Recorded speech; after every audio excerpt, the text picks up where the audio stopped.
అందరూ నమస్కారం. నేను మీ రమేష్. 'పుష్ప 2' ప్రస్తుతం ఈ సినిమా గురించే అన్ని రకాల చర్చలు నడుస్తున్నాయి. ఒకటి, 'పుష్ప' లాంటి సూపర్ హిట్ సినిమా తర్వాత 'పుష్ప 2' అని అల్లు అర్జున్ గారు రావడం, భారతదేశం మొత్తం మీదే కాకుండా విదేశాల్లో కూడా ఆయనకున్న క్రేజ్ బట్టి అందరూ ఈ సినిమా గురించి ఎదురు చూస్తున్నారు. అలాగే మెగా అభిమానుల్లో కొన్ని రకాల అభిప్రాయ భేదాలు కూడా ఉండడం వల్ల కొంతమంది ఈ సినిమా పోతే బాగుందని చూస్తున్న వాళ్ళు కొంతమంది ఉన్నారు. ఇలా రకరకాల వ్యవహారాల మధ్యలో ప్రమోషన్ మాత్రం చాలా జోరుగా సాగుతుంది. ఇప్పుడు సినిమాలు కానీ మనం చూస్తే సినిమా తీయడానికి వాళ్ళు ఎంత కష్టపడతారో సినిమా ప్రమోషన్కి కూడా అంతకు 4 రెట్లు కష్టపడుతున్నారు. ఎందుకంటే సినిమాకి వచ్చేది ఆ ఓపెనింగ్స్ మాత్రమే. ఆ 1 వారం వస్తుందా, 2 వారాలు వస్తుందా, 4 వారాలు వస్తుందా అన్న దాని మీద మొత్తం సినిమా పరిశ్రమ తాలూకా భవిష్యత్తు ఆధారపడింది. లేదా ఆ సినిమా భవిష్యత్తు మొత్తం, ఆ హీరో గారి భవిష్యత్తు మొత్తం, ఇవన్నీ చాలా రకరకాల ఆధారపడినట్టు ప్రస్తుతం సినిమా ఇండస్ట్రీ మనకు కనిపిస్తుంది.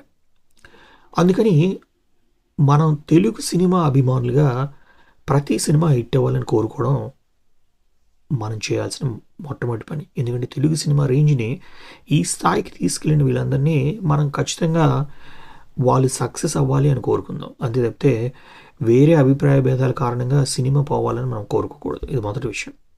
ఇక రెండో విషయం ఏంటంటే రివ్యూలు. ఈ మధ్యకాలంలో రివ్యూల గురించి మనం చూస్తే చాలా గొడవలు జరుగుతున్నాయి. ఎందుకని? రివ్యూ అన్నది సినిమాని ఒక రకంగా చంపేస్తుంది. మీరు సినిమా చూసి మొదటి డేకి ఎలాంటి రివ్యూలు పెడితే అలాంటి రివ్యూలు ఇస్తారు. ఎలాంటి థంబ్నెయిల్ కావాలంటే అలాంటి థంబ్నెయిల్ పెడతారు. డబ్బులు పోయాయి లేదా తలనొప్పి, ఇలా రకరకాలుగా ఇది పడితే అది పెడతారు. ప్రతి వాళ్ళకి ఆ సినిమా ఎలా ఉందని తెలుసుకోవాలని ఇంట్రెస్ట్ ఉంటుంది.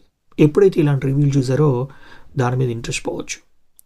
అలా ఆ సినిమాకి వచ్చే రెవెన్యూ నష్టపోవచ్చు. అంటే హిట్ అయిన సినిమాకి పర్వాలేదు, ఎన్ని వారాలు నడుస్తుంది. కానీ లేని సినిమాలకి వచ్చే నష్టం తట్టుకోలేనంత దారుణంగా తయారవుతుంది.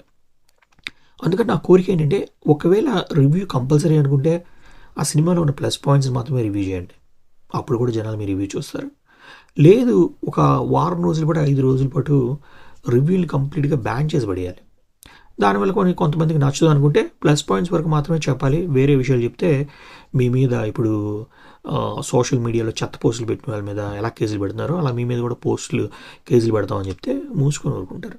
ఎందుకంటే సినిమా పరిశ్రమను బ్రతికించడం, దాని మీద బ్రతుకుతున్న కోట్ల మందిని బ్రతికించడం కూడా మన కనీస ధర్మం. అందుకని 'పుష్ప 2' గురించి మనం ఆలోచించాల్సింది ఏంటంటే, మన తెలుగు సినిమా ఇంకాస్త సక్సెస్ అవ్వాలి, దాని రేంజ్ ఇంకాస్త పైకి వెళ్ళాలి అని ఆశిస్తూ మనం వాళ్ళకి ఆల్ ది బెస్ట్ చెప్దాం.